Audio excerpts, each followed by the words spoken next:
Welcome to the March 28th, 2025 episode of the Energy Show. I'm energy journalist Markham Hislop. The working title for today's show is Carney's Historic Speech, Canada Breaks Permanently with the USA. So now Carney is the prime minister now, and we're in the middle of sort of at the beginning of a national election. So come April 28th, we might have a new prime minister, and the most likely candidate, if it's not Carney, would be Pierre Poilievre, who is the leader of the Conservative Party of Canada. But if you've been following Canadian politics at all and public opinion polling, in the last 2 months since Donald Trump became president of the United States, the Conservatives went from an absolute landslide win to now trailing significantly in the polls. I mean, the Liberals went from the high 20s in percentage points. They may be up to mid 40s.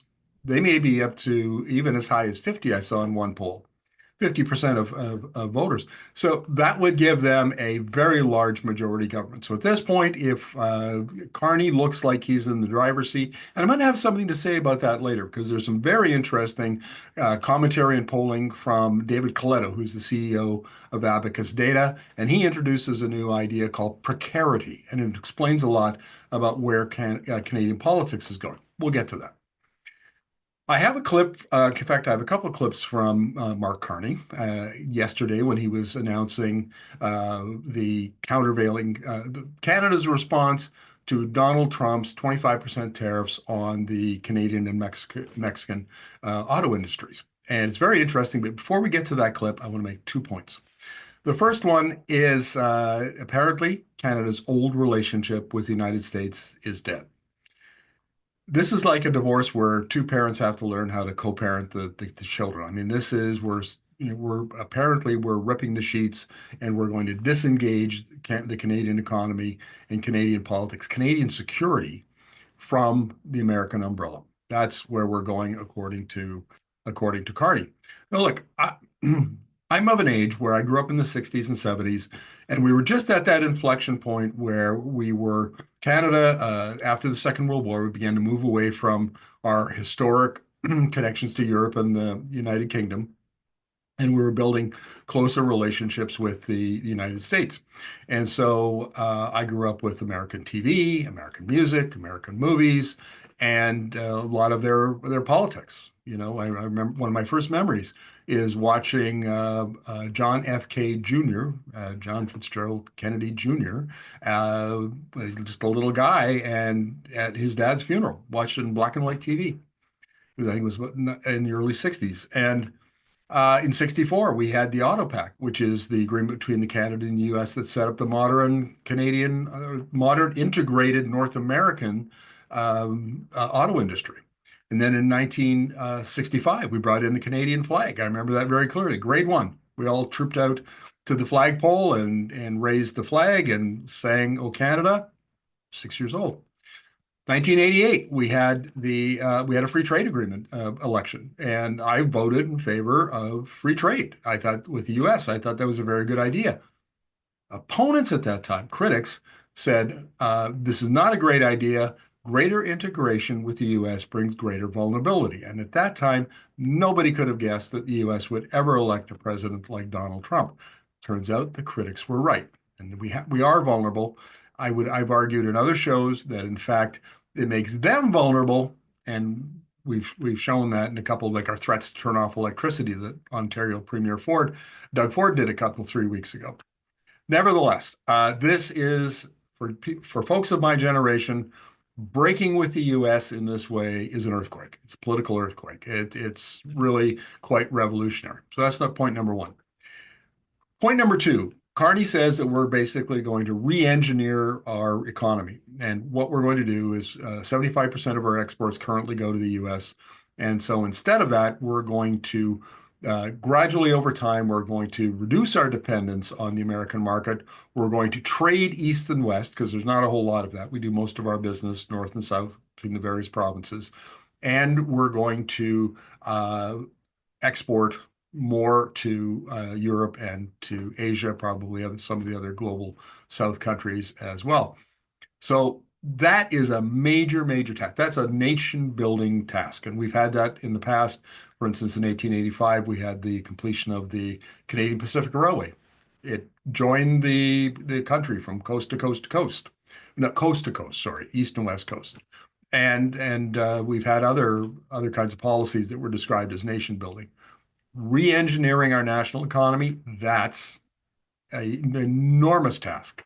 I'm not even sure it'll take all we have and then some if we really accomplish that the way we hope to or we need to. So we'll see how that goes. And I should, on this note, I'm going to give you a little teaser. Hopefully this week, we're just finishing up the touches. We're going to introduce a campaign called Canada 2050. It's meant to be a grassroots campaign, and we have a strategy we want to suggest to the Canadian people. It's built on three things. First of all, the best thing we can do from an economic point of view is add value to our natural resources. Go back a month, five weeks, I did that interview with Dr. Torsten Jackert from University of British Columbia, and that's what he said. The best thing Canada can do is add value to oil and gas and timber and agriculture produce and minerals and all the raw materials we export, add value to them, process them here at home. Number two, electrify everything. I did an interview with Dr. Chris Bataille. You can find it on our YouTube channel. He said you can electrify all of the extraction and all of the processing of those minerals these days. That is the lowest cost, most efficient way to do it. Third thing, build. We need infrastructure. We need to expand our power sector by a factor of probably at least two or three. And we need to build out an economic corridor so that we can trade east and west. We need to build out our ports so we can get to international markets. It's going to be a huge job. It won't be done overnight. So we got a lot of work ahead of us, folks. And I'm speaking to my fellow Canadians here. And so let's give you a sense of how historic this moment is. Here's Prime Minister Carney talking about our new relationship with the United States. The old relationship we had with the United States, based on deepening integration of our economies and tight security and military cooperation, is over. What exactly the United States does next is unclear. But what is clear is that we, as Canadians, have agency. We have power. We are masters in our own home. Nous sommes maîtres chez nous. We can control our destiny. We can give ourselves much more than any foreign government, including the United States, can ever take away. We can deal with this crisis best by building our strength right here at home. It will take hard work. It will take steady and focused determination from governments, from businesses, from labor, from Canadians. We will need to dramatically reduce our reliance on the United States. We will need to pivot our trade relationships elsewhere. And we will need to do things previously thought impossible at speeds we haven't seen in generations. Now, the next clip I've got for you is President Donald Trump announcing the 25% tariffs on the Canadian auto industry and the things he has to say. And this is very interesting. I mean, Trump really didn't like Prime Minister Justin Trudeau, who was stepped down and was recently replaced by Carney, who's a former governor of the Bank of Canada, governor of the Bank of England. He's a PhD economist from Oxford. He's well known on the global stage for working in climate finance and energy transition finance. Trump's approach to him is much more respectful and deferential. And Carney made it very clear. He said, I'm not even talking to him until he stops disrespecting us, stops talking about annexing Canada, and respects our sovereignty. Well, they talked, and things have changed a lot over the last little while. Now, this is Donald Trump. We know things could change, turn on a dime. Right? He could go back to trying to annex Canada. He could go back to being disrespectful. We don't know. But very interesting that Carney's tough talk and Carney's gravitas has elicited a very different approach from Trump. Anyway, have a look at this clip. for the most part, I think it's going to lead cars to be made in one location. Right now, a car would be made here, sent to Canada, sent to Mexico, sent all over the place. It's ridiculous. So this is a very simple system. And the beauty of the 25, it's one number. It's not up or down depending on the cost of the car. It's one number. And that number is going to be used to reduce debt greatly in the United States and to build things, reduce taxes. I mean, basically, I view it as reducing taxes and also reducing debt. And within a fairly short period of time, I think we're going to have a balance sheet that's going to be outstanding. Yeah. Now, the third clip I want to show you is another Carney clip, and from the same press conference. And Carney is wrapping himself in the Canadian flag.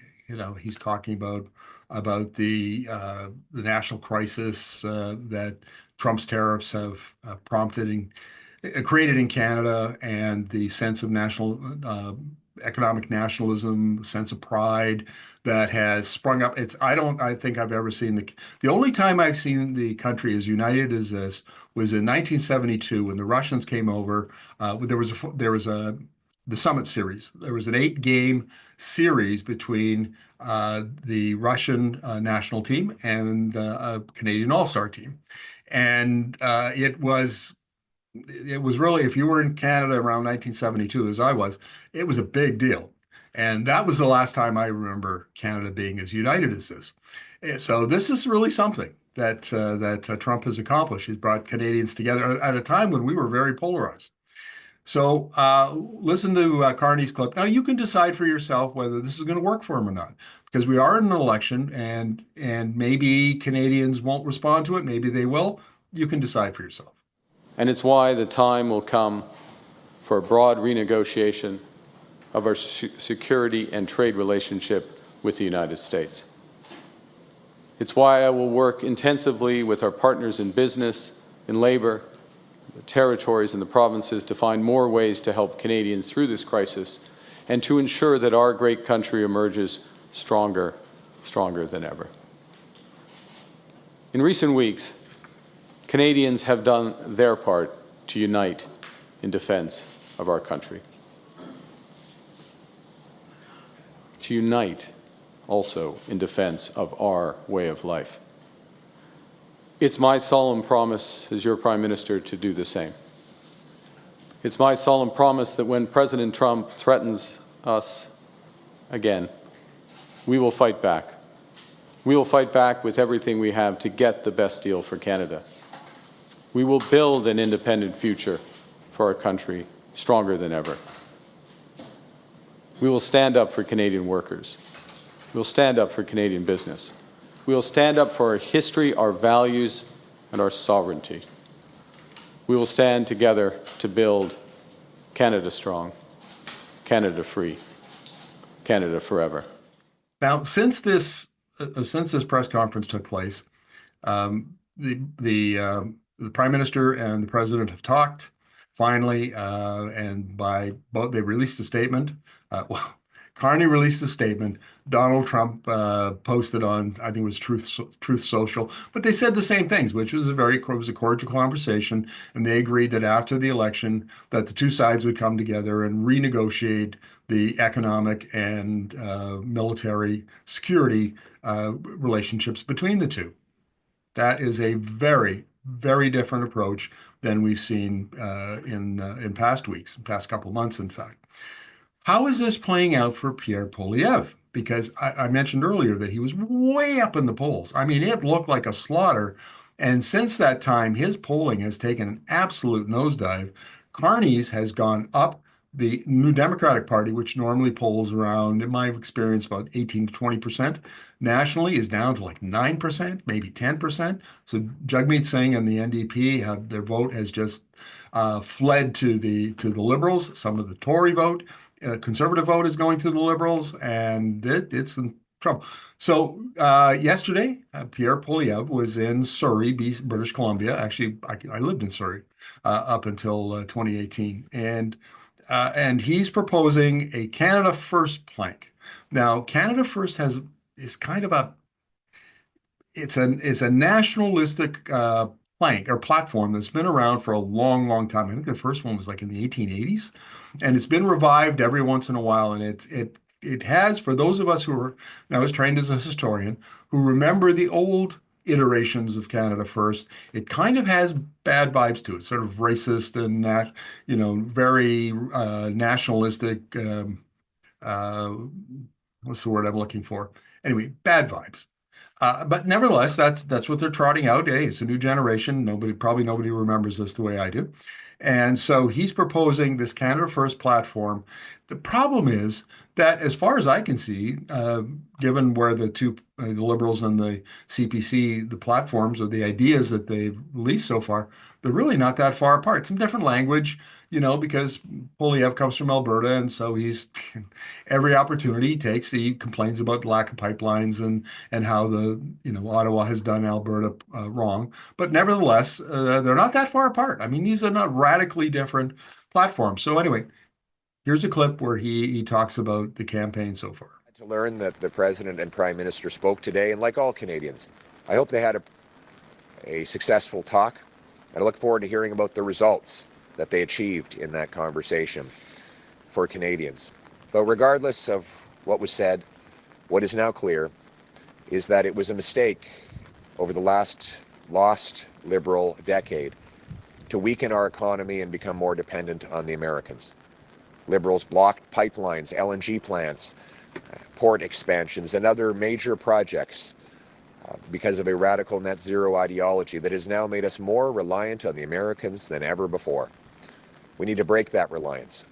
We need to put Canada first for a change by axing taxes on our industries to bring home more production, by lowering taxes on workers so they can spend at local small businesses, creating made-in-Canada jobs, by removing Liberal laws, C-69, the No New Pipelines law, by getting rid of the energy cap and the industrial carbon tax to bring production back to this country so that we can stand on our own 2 feet and stand up to the Americans with economic sovereignty. Okay, now we're going to come to the conclusion of this episode, and I want to talk about precarity. And I mentioned earlier this was the idea that David Coletto of Abacus Data has been floating, and the idea is that up until now, high inflation, really high housing price, a housing shortage, in fact, has created a political culture around scarcity, and that was driving a lot of the younger voters into the Conservative Party support, and which is not usually the Conservatives, as a rule, tend to be in have an older demographic, older voter, but they got picked up a lot of support from youth, a lot of support from workers who are feeling the pinch after the inflation of the early part of this decade. But that's changed. And the thing to change it is Donald Trump, because what he did after January 20th is his attacks on Canada have created a sense of a national crisis. And Canadians, I mentioned earlier, have come together and more united than they ever have been. And this sense of a precarious future, we don't know what the future is going to be. It's going to, by this all sounds of it, it'll look very different than the past that we've been accustomed to, but we don't have a vision yet for what that will look like. I mean, what will our economy look like? Canada 2050 is meant to provide a strategy. What could the economy look like? We're a big producer of natural resources. What if we started processing more of them? Instead of shipping out raw bitumen, we turned it into carbon fiber, had built an advanced materials industry. What happens if we took critical minerals for EV batteries, and instead of sending those off to China or the United States, we turned them into battery metals, and then the battery metals would be turned into cells, battery cells, and the battery cells get assembled into a battery pack, which then goes into an EV. That's the kind of value added that we're talking about. That's just one approach. And we're going to have a national conversation about this. I'm pretty sure it'll be fairly vigorous after the election. And we think this is a good strategy. And it's at least worthy of consideration and our contribution to that debate that's coming up. We're kind of looking forward to that, to be honest. But this idea of precarity has really caught hold. and across all demographics, across all parties, and it's contributing to the decline in the CPC vote, or intended vote, and boosting the liberal fortunes. And I think it's not going away. I mean, until we get this issue sorted of what our future is going to look like, what is the strategy to get there, the plan to implement the strategy, will our leadership rise to the challenge? This, I want to leave you with this because this is really important for me. And we've seen Carney, Poilievre, and Trump, three different styles of leadership. And we have been making the argument here at Energy Media that civilizations rise and fall when they are faced with an existential crisis, and it depends upon how their leadership reacts. If the leadership fails to respond adequately, the civilization takes a dip. And eventually falls and declines. If the leadership rises to the occasion, then the civilization can flourish and grow. And that's what we're faced with. And Canadians are looking for leadership. We're worried. We feel insecure. It's a precarious world out there now, and we're looking for strong visionary leadership. And that's essentially the ballot question for this election. And it'll come down to how we feel about Mark Carney of the Liberals versus Pierre Poilievre of the Conservative Party of Canada. We'll see how it turns out. Thanks for watching the show. We are on a mission to reach 10,000 subscribers and over 1 million views. If you're enjoying the content, give us a thumbs up, share your thoughts in the comments, and subscribe to our channel. Thanks for being part of our community.